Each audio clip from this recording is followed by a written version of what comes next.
విధానాలు చేస్తాం. వర్గీకరణ చేస్తామంటే ఓట్లు పోతాయి కొందరివి.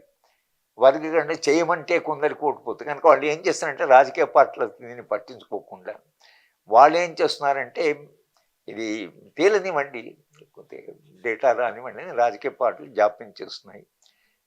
ఇప్పుడున్న సమస్య ఏంటంటే మాల వర్గమేమో మాకు ఎవిడెన్సు ఉండాలి, మేమెంత ప్రయోజనం పొందాలో తేలనివ్వండి అని వాళ్ళు సుప్రీంకోర్టు జడ్జిమెంట్ ఇచ్చింది కాబట్టి ఇంతకాలంగా మేము పోరాటం చేస్తున్నాం కాబట్టి తక్షణమే దీన్ని అమలు చేయమంటే వీళ్ళు ఇద్దరు కూర్చొని దాన్ని సామరస్యంగా పరిష్కరించుకొని ఇప్పుడు సమస్య అక్కడ ఆగింది. మనం ఎంత ప్రభావం చేయగలము, మనం ఎంత ఇద్దరిని కలపగలము, అది మనకు శక్తికి మించిన పని లేదా మనం చేయగలమా, చేయగలిగినంత వరకు చేయాలి అనేది మా ఉద్దేశం. అంటే కేవలం మాలా మాదిరి కాదు, ఇంకా మీరు అన్నట్టు 57 ఉపకులాలు ఉన్నాయి కదా సార్, వాళ్ళ పరిస్థితి ఏంటి సార్? అందుకని ఇప్పుడు ఆ సమస్య కూడా దీంట్లో వచ్చింది. ఎందుకంటే ఇన్ ప్రిన్సిపల్ సుప్రీంకోర్టు అంగీకరించింది ఏంటంటే దళిత వర్గంలోనే చాలా వివక్ష ఉంది కనుక ఇప్పుడు వివక్ష ఎక్కువ అనుభవిస్తున్న వాళ్ళకు ఇవి ఈ ప్రయోజనాలు ఎక్స్టెండ్ చేయాలి అనేది న్యాయ వ్యవస్థ అంగీకరించింది. అయినప్పుడు మిగతా వర్గాలు ఏంటంటే మాదిగల కంటే కూడా మేము ఇంకా నష్టపోయిన వాళ్ళము ఉన్నాము కనుక మాకు కూడా మీరు మాకు రిజర్వేషను మాకు కూడా ఇంకా అదే ప్రిన్సిపల్, ఎక్కువ వివక్ష అనుభవించిన వాళ్ళకి రిజర్వేషన్ ఉండాలి అని ఎప్పుడైతే సుప్రీంకోర్టు అంగీకరించిందో మేము ఇంకా కింద 59 ఉపకులాలు ఉన్నాయి కాబట్టి మా ఉపకులాలను కూడా మీరు దృష్టిలో పెట్టుకొని చేయండి అని అంటున్నారు. అది విధాన నిర్ణయం చేసేప్పుడు ఈ కేటగరైజేషన్లు ఎవరి పాపులేషన్ ఎంత, ఎవరెంత వెనుకబడి ఉన్నారు అనేటువంటి విధానపరంగా అది ఒక సమస్య ఉంది.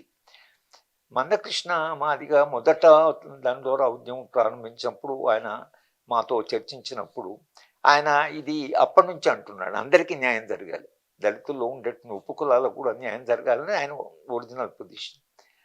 ఈ సమస్యను తీర్చడానికి కొంచెము ఈ 59 ఉపకులాల డేటా తీసుకొని ముందు అసలు లెజిస్లేచర్లో ఇది పాస్ చేయాలి, అంటే వీళ్ళు ఈ సామాజిక వర్గాలకి రిజర్వేషన్స్ మేము ఇస్తాం అనేది యాక్ట్ రావాలి. యాక్ట్ వచ్చిన తర్వాత ఇంప్లిమెంట్ చేసే ముందు కొంత ఈ సమస్యను కూడా చూసి ప్రొసీడ్ కావాల్సి ఉంటుంది. కొంత ఇది అంత అంటే కొంచెం సంక్లిష్టంగా మారింది, ఇది సమస్య కొంచెం సంక్లిష్టంగా మారింది.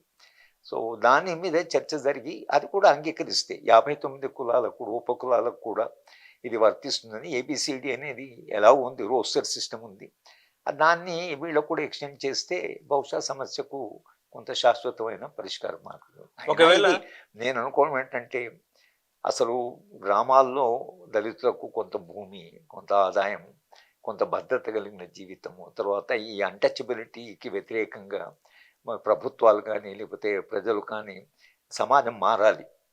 ఈ ఉన్నత కులాలు అగ్రవర్గాలు ఏవైతున్నాయో వాళ్ళు మారాలి. మీరు వాళ్ళంతా మనుషులు అనేది ముందు అంగీకరించాలి.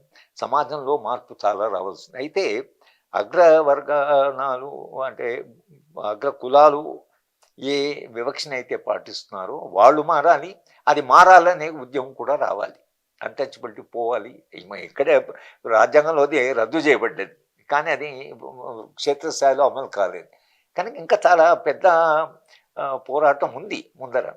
మనం చెప్తుంటే మీ ఇద్దరు కలిసి ఈ పోరాటం చేయండి, గ్రామీణ దాంతో గౌరవంగా దళితులు ప్రతి దళితులు బతికేటువంటి ఒక సామాజిక వ్యవస్థ వచ్చేదాకా మీరు పోరాటాలు చేయండి అనేది మనం అంటున్నాం. ఓకే, ఒకవేళ ఎస్సీ వర్గీకరణ జరిగితే ఏదైనా పార్టీలకు లాభం అంటారా? పార్టీలకు లాభం అంటారా? పార్టీలకి అంటే ఇప్పుడు ఏమవుతుంది, వాళ్ళు ఒకవేళ కలిసి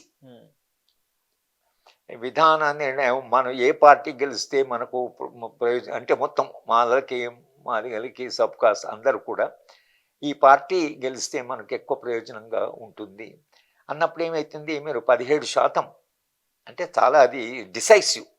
ఇప్పుడు 17% ఎవరు ఓటు వేస్తే వాళ్ళు గెలుస్తారు, అంటే ఎందుకంటే జనాభా ఎక్కువ ఉంది కాబట్టి. కానీ 7-8% లేకపోతే ఇంకో ఉపకులాలు ఇంకో పార్టీకి పోతే దళితుల పొలిటికల్ ఫోర్స్ ఏదైతుందో వాళ్ళకు ఉండేటువంటి రాజకీయమైనటువంటి అంటే విలువ ఏదైతుందో అది మళ్ళీ రిస్టోర్ కావాలి. అప్పుడు ఏమైతుందంటే రాజకీయ పార్టీలు ఎవరు మన వైపు అనేది తెలుసుకుంటే ఆయా రాజకీయ పార్టీలకు ప్రయోజనంగా ఉంటుంది. బహుశా అన్ని రాజకీయ పార్టీలు ఇదే చెప్తారు. ఓకే.